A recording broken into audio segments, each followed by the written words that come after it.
Right now at noon, in day 3 of the trial of a McDonald County woman accused of killing her husband. The latest coming up. Heat advisories continue through the evening, plus severe weather threat. And some Liberty Utilities customers voice their frustrations over the company's billing system. The 4 states' most watched news starts now. It's day 3 of the murder trial of Dawn Wynn, who prosecutors say shot and killed her husband, Harold Wynn, in November of 2021. This is KOAM News at noon. I'm Elise Snowy. The prosecution arrested their case at the end of the day yesterday. Defense continued calling their witnesses to the stand, which include detectives and law enforcement officers involved in the case. And Wynn is charged with first-degree murder. And the biggest development of the morning we learned as the jury was not present. Defendant Dawn Wynn made it known she would not testify through a line of questioning with her defense team and the judge. Closing arguments could come today, then the case would be handed to the jury. KOAM's Shannon Becker is in the courtroom and will have updates on our website, KOAMnewsnow.com. Well, a 15-year-old teenage boy was pulled from the Elk River late yesterday afternoon. The boy had no pulse when first responders arrived. An AED was used to restart his pulse. He was then life-flighted to an Arkansas hospital, and it's unknown how long the teen was in the water. His current condition is unknown. You can stay up to date on this story on our website. Of course, that's KOAMnewsnow.com. Now let's check in with meteorologist Lindsay. Well, temperatures across the region already getting into the 90s. It's going to be a pretty hot day today, especially in the southern counties. 92 out in Joplin, 94 in Miami, 94 Veneta, Grove as well. Some of the northern counties staying pretty cool though. 81 in Yates Center, 84 Iola, 85 Pittsburgh, Fort Scott. Not so bad, but with those southern counties already in the 90s, we're seeing even higher temperatures for our highs today, plus high humidity. So we've got heat advisories continuing for our central and southern counties, Chanute, Pittsburgh, and south. Those heat index values getting up to 110 degrees up in those northern or southern counties. Northern counties, again, staying relatively cool. I mean, it is still August and summertime. We've also got a severe threat later on this evening into the overnight hours, a level 2 out of 5 risk. So it's a slight risk with main threats, winds, hail, and heavy rain. Winds gusting up to 60 miles per hour, so damaging, and hail getting about quarter size, plus heavy localized rainfall. Likely going to hold off until around 6 to 7 p.m. and then clearing by midnight. We've got a couple more severe threats in the forecast. I'll have those details coming up. All right, Lindsay, thanks. Liberty Utilities customers say the company's billing system, which was implemented in April, is leaving them frustrated and confused, with some receiving unexpected shutoff notices. KOAM's Samantha Walker spoke with customers as they were going to the office, trying to resolve the issues. It sucks. Sucks? Plain. Customers say they're left feeling frustrated after experiencing issues with Liberty Utilities' billing system, from wrong billing amounts or struggles to make payments online to not receiving bills at all. Some say it's difficult to get answers about what's happening with their account. Which I'm their customer, and I'm paying them $13 to be their customer, and they won't even issue me a right invoice. For customers like Linda Gilliland, the billing system is confusing, especially for someone who owns multiple properties. We're paying the utilities on 4 different places. And I get 1 at the beginning of the month, and then I get 3 yesterday. And it just really needs to all come together at once so that I can get them paid at the same time with my other utility bills. Some customers experiencing billing issues say they were left shocked when they suddenly received shutoff notices. Right now I have a shutoff notice and I've never been late to pay a bill, and it's because last time this is the second time I've been here. When I came the first time, she said, oh, you have 2 accounts. One starts with, the account number starts with 3 and the other one a 2. And I said, well, can you get that straightened out for me? And that was what I thought had happened. And here I am back again. Customers with Liberty Utilities say the issues with the new billing system concern them because they're afraid they may be late with a bill when they've never been late before. I do not like being late with my bills. I just do not like that. I've never been that way. And I always pay them on time when they get here in time. In a statement to KOAM, a spokesperson for Liberty Utilities says a limited number of customers have been impacted by data issues related to the change to a new system. They say they'll work with customers to provide additional time to pay past and current bills during this time. The company says they'll also waive late fees and suspend service disconnections for those experiencing delayed billing. They add that the company saw an unexpected delay in mailing bills at the end of July, but it was not related to the new billing system. You can read their full statement on our website, KOAMnewsnow.com. Reporting in Joplin, Samantha Walker, KOAM News. A spokesperson for the Missouri Public Service Commission, which regulates investor-owned electric companies like Liberty Utilities, says they have received complaints about the billing system. The spokesperson says the commission feels that the company is working on fixing the issue, but encourages customers to reach out to the commission if problems continue. Well, coming up, an especially dangerous stretch of days for teen drivers. We'll have those details. And later, we're making crazy good pineapple sheet cake in the Mr. Food Test Kitchen. Now, we're currently in a time period when traffic-related deaths involving teen drivers tend to increase. KOAM's Melissa Alexis has more. This is the car speed. Owner of Barcelona Driving School, and says the issues that contribute to fatal crashes, like speeding, texting, and driving under the influence, can be combated by parents leading New drivers' inexperience compiled with just the increased number of distractions. To combat dangerous driving situations, the Pittsburgh Police Department partners with KDOT. It's focused on traffic enforcement measures. So we have You Drink, You Drive, You Lose that starts on the 17th and runs a couple of weeks. It's focused mainly on driving under the influence and things of that nature, but obviously any other offenses are still on the table. He recommends to avoid the risk of a fatal accident, buckle up and avoid being distracted by your phone. Wearing your seatbelt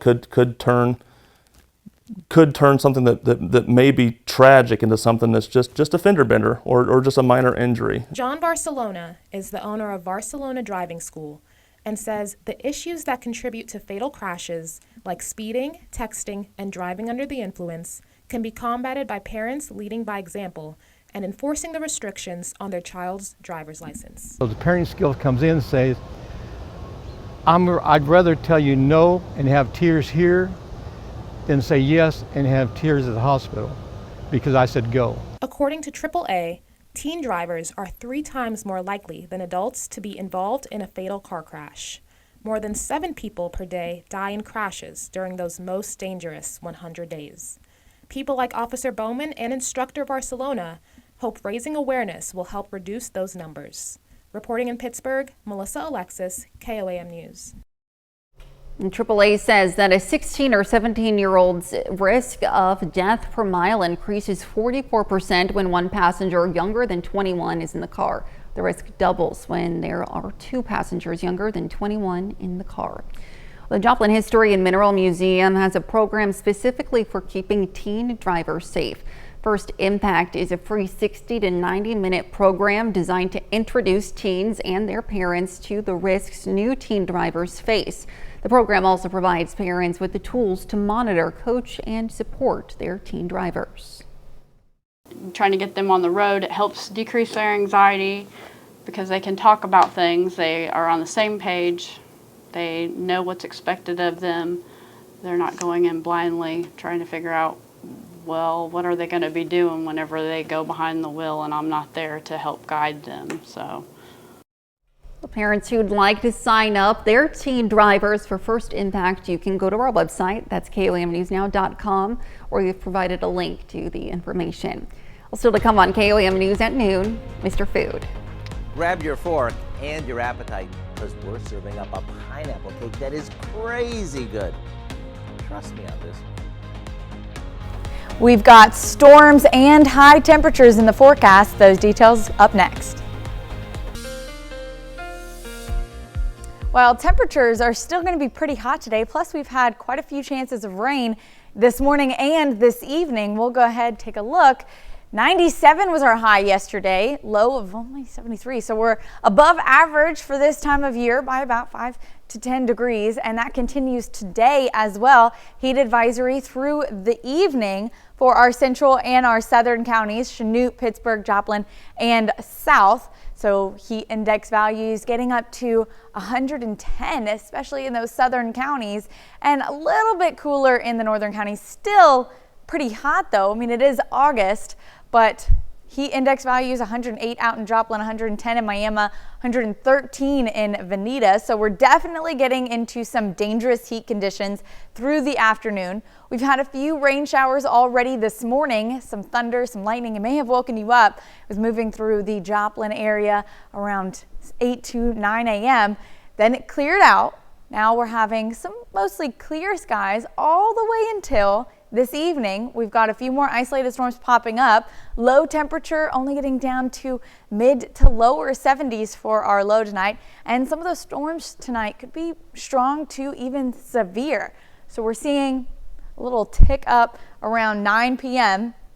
and then continuing until about 1 a.m. before starting to taper off. So we've got those rain chances. It's mostly going to be isolated, not really widespread, but we do have that elevated risk today for nearly all of our counties.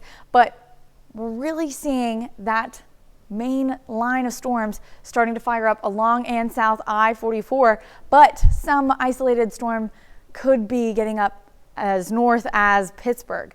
Then tomorrow we've got another low threat.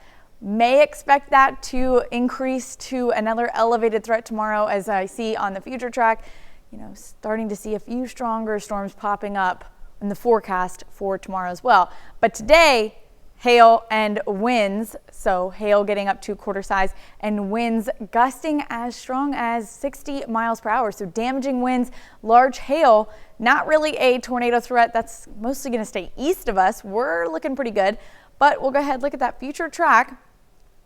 So we've got mostly clear skies for the early afternoon. You can start to see where that boundary is moving in, and a few isolated showers popping up as early as 5 to 6 p.m. But the main storms that we're expecting a severe threat with holding off until about 8 p.m. So you can see near Joplin, this is at 8 p.m., an isolated storm popping up along that boundary, and then a few more popping up later in the evening and overnight, again along I-44 and south, but a rogue storm could get as north as Pittsburgh. Then we're moving into tomorrow. We've got a few more storms popping into the northwestern counties about 3 p.m. Those continue to shift southeast. And again, a few strong isolated storms that might be pushing into our area. So we're going to keep an eye on those storms as well. Today is an alert day due to the high heat. But again, we've got that severe threat for storms tonight. Tomorrow, another low end severe threat, and then temperatures drop slightly to about average for the rest of the week with a couple of rain chances in the forecast. Now, lows getting to the mid 60s, highs in the lower 90s for the rest of the week. All right, thanks, Lindsay. Well, rain couldn't keep the cattle away from the Interstate County Fairgrounds this morning in Coffeyville, Kansas. This is the 117th year of the fair. Families can enjoy a carnival, motocross shows, and a rodeo from now until Saturday evening. Well, a Joplin Schools graduate donated 7 say and play boards to improve communication at parks. The communication board has pictures of different actions and park objects. Anyone who is learning or struggles with talking can point at the pictures on the board. Shayla Gould donated the boards to 4 different towns across southwest Missouri. She says everyone wants to get their point across efficiently when communicating. Sometimes we struggle to get our points across, but everybody understands pictures, everybody understands symbols. It makes a lot of sense. Even small children can understand what's going on, and so it's just going to better allow us to get our wants, needs, and feelings across to others. Donating the Say and Play boards completed Shayla's Girl Scout Gold Award project. Well, stick around. We're making crazy good pineapple sheet cake in the Mr. Food Test kitchen. We'll be right back. Howard is showing us how to make crazy good pineapple sheet cake in the Mr. Food Test kitchen. Whenever I make a cake that has a really good frosting, I like to bake it in a rim baking sheet rather than a typical 9x13 pan, because that way the cake will be thinner and there'll be more frosting in every bite. And if you're wondering, will there be enough batter to fill a big baking pan like this? Just watch. For our batter, after mixing together some sugar, eggs, vegetable oil, and vanilla, we add a can of pineapple, juice and all, and our dry ingredients. You see, this goes into a 10x15 rim baking sheet, and we pop it in the oven. While the cake bakes, we make our frosting by beating together marshmallow cream, cream cheese, and powdered sugar. When the cake cools, we'll slather on some frosting and finish it off with some toasted coconut. I bet right now you wish you could reach through your TV and grab a forkful. The combo of the pineapple and the coconut makes this a winner, and it doesn't get any more summery than this. So why not go online and print the recipe for our crazy good pineapple sheet cake? That way you'll have it on hand for the weekend. I'm Howard with Kelly in the Mr. Food Test Kitchen, where today we found a tropical way for you to say, ooh, it's so good. You can find this recipe along with a lot more good food from the Mr. Food Test Kitchen online. Just go to our website at KOAMnewsnow.com. Now here's a look at the 4-state market prices. We've got an alert day today due to the high heat and high humidity. Heat index values getting up to about 110 as our maximum today, plus a severe threat for storms later on this evening after around 8 p.m. We've got another possible chance for a low and severe threat tomorrow evening, and then temperatures return back to average. Well, that rain is always welcome, but the humidity that comes with it, not so much. Yeah, you get one and you have to take the other with it, I guess. I guess so. And what do you have for us tonight, Dow? Well, tonight at 5, a lot's coming up. For starters, in the United States, 70% of average wage workers do not get paid family leave. New data shows that paid leave is important, and the benefits are not just for mothers. We're going to take a look at some of those benefits and how this new research could help promote parental leave policies. Plus, how artificial intelligence and use of so-called deep fakes are impacting this year's election cycle. And businesses in Pittsburgh are feeling the boom of back to school as PSU students return to campus. Those stories, a lot more. It's coming up on KOAM News at 5. Absolutely. Thank you, Dow. And that's the news for now. Thank you for joining us on KOAM News at noon. Have a great rest of your day.